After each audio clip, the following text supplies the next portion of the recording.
recording now. It probably asks you if that's cool. Yeah, a little like kind of red eye pops up over here. Yeah, like, hey, guess what? Watch what you say. First and foremost, Brett Fulmer, Broker Brett. Welcome to Quoted. I appreciate you being on here. You and I both know each other from the insurance industry, and we spend a lot of time talking InsurTech. Mm-hmm. But where we find ourselves a lot is actually talking about, connecting with people and making insurance, maybe not interesting, but connecting with people in non-insurance ways about insurance. I do think that 15-minute video is a good idea, just that kind of quick hit. And that's such a good lead in to, what I wanted to talk about with you today. Dive in, tell us a little bit about yourself. So my background's a little more convoluted. Just traditional sales and salt insurance is a better fit, or a cooler career path long term. And I'm still really excited for that. I'm in the process of kind of standing up my own shop and still working through some friends with some niche products for like flood insurance, for instance, especially. But just figuring out what it is to build, my own thing up in the world. I don't like it when people put other people at arm's length or have kind of a staggered situation or reality.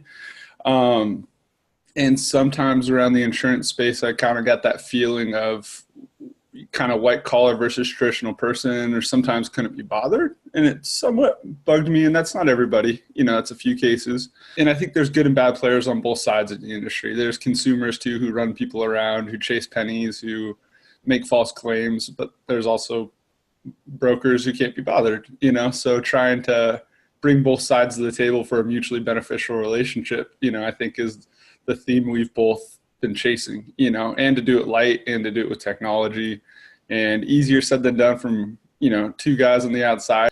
I think our similar missions have kept us in conversation, So I think that's awesome. I obviously appreciate, those kind words, and I echo it with you. I think you're looking at the industry from the consumer backwards, like our friend Patrick Keelahan does. Mm-hmm. And again, talking about a true leader. One of the really neat things when I met you a year ago, the two of us, I hadn't even published an article yet, and I was still working on my top 50 InsurTech in the U.S. to watch. And it seems like forever ago, but it was a year ago. Yeah.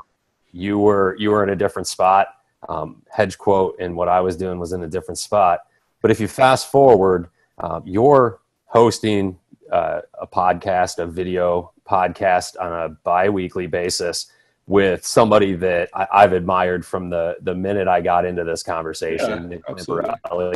I think they do a lot of superhero cartoons for themselves. But sometimes I really think there's a little bit of truth to that superhero piece. And now you're part of that INS Nerds content piece. So a lot of times I know we both work in insurance, but maybe take a view of your journey and maybe less of the insurance angle and walk us through your journey, the kind of going from just somebody that was interested in a specific topic all the way to the point now where, and again, you're very humble about this, but I won't be, to a point where you're co-hosting a video podcast with a top tier mind, and you're bringing a ton of value.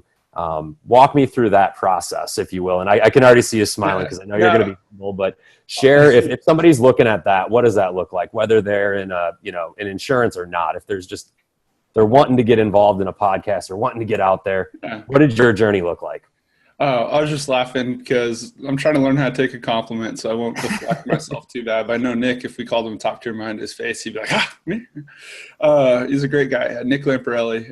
Tony kind of got me in the door, connects, with everybody far and wide. Carly contributed, asked me to contribute and write, which I've done, one full length piece. I got to do some more. But Nick was the one who brought me on for the podcast and kept me on there. I think that it's about reps and iteration, and you can't really get scared when the opportunity comes, and you got to be willing to think hard. I always joke around that like thinking hard is hard. You got to put in the time to have the information, to chew on stuff and look for connection. But, when people give you a platform to have an opinion, it's fun to try to contribute. And I do try to contribute thoughts, but I do just try to walk the walk too. learning, taking care of customers, learning, and then providing info to the community. It just feels like a byproduct of sharing what I've came across. I think you only get better through reps too. All of it's pretty intimidating. Like, I didn't know it was going to be a video podcast the first time I did it with Nick. And then I didn't know we are going to turn it into a regular thing. But just being open, I get to improve through the process. And I think that's a lot of where my openness comes from, to try things, More of like the philosophical side of it. Let's do a Pinterest headline here real quick, right? The 3 things. I know for me right now, the struggles that I had were making sure I had a strong connection. And who knows, man, until we get this done, I don't know where that's going to end up, but I'm hoping that we've, cleaned that up a little bit. Lighting is really difficult because I wear big, goofy glasses, right?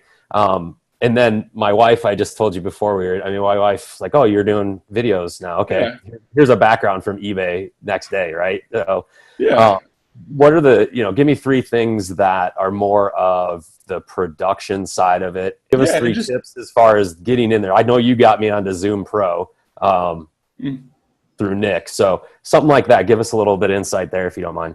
Just, to go behind the veil. You got to be professional, but I think you got to be authentic. But just to be clear here, you're talking a notebook, you're talking a box to prop it up, you're talking a light to assist with lighting, you're talking paying attention to the blinds. That's awesome. Thanks for showing that too. That's awesome. Yeah. But this is week 5 or 6 of trying to do it. I used my wife's computer first, and then I used my computer. It didn't go as well.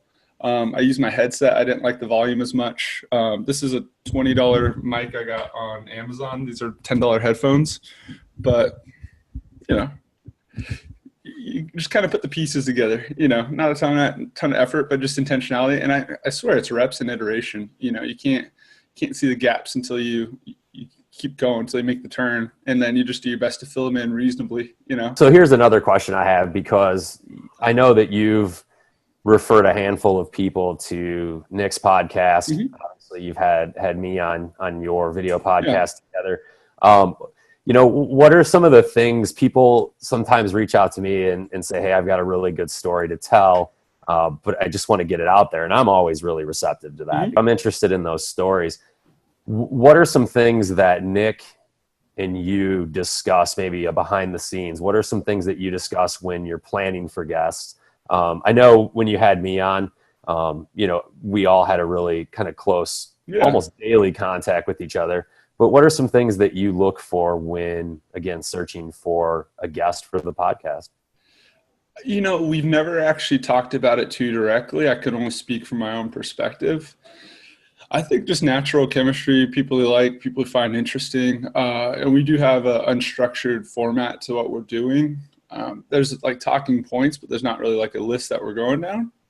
And I don't think you can fake anything either. So even wearing the hat as opposed to combing my hair, for the format of being more casual in that podcast, it's creating the environment and then having the people on that you're naturally comfortable with, and then pretending it's just you two, like I said, 60 people may watch it. I hope they really enjoy it.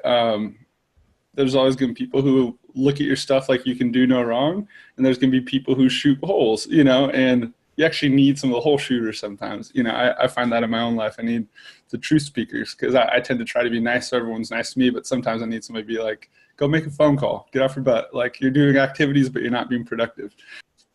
But invite people you want to talk to, and it'll come across on the camera, I think.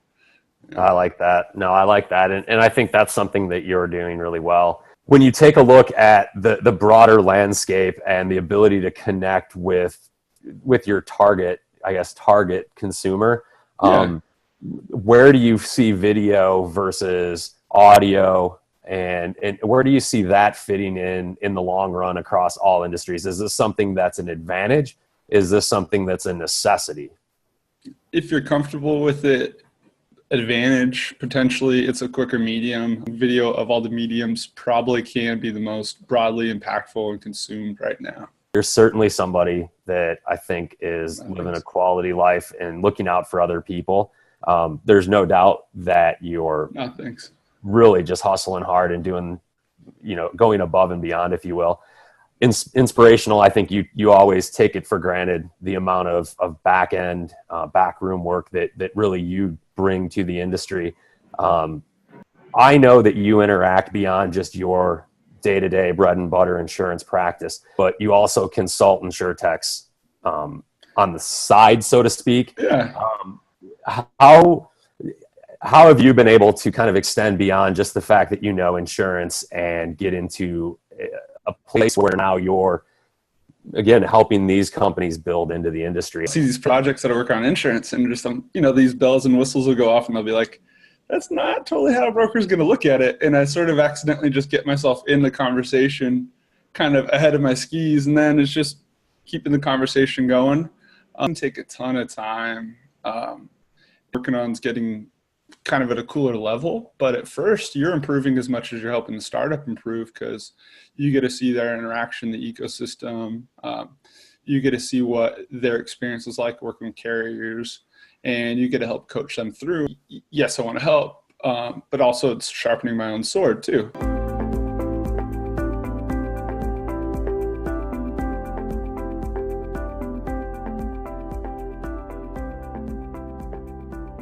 Brett and I will both be in Las Vegas for the kind of lead up to InsurTech Connect, and we'll be hanging out together with a handful of other really cool, kind of unique people from the InsurTech space, insurance space.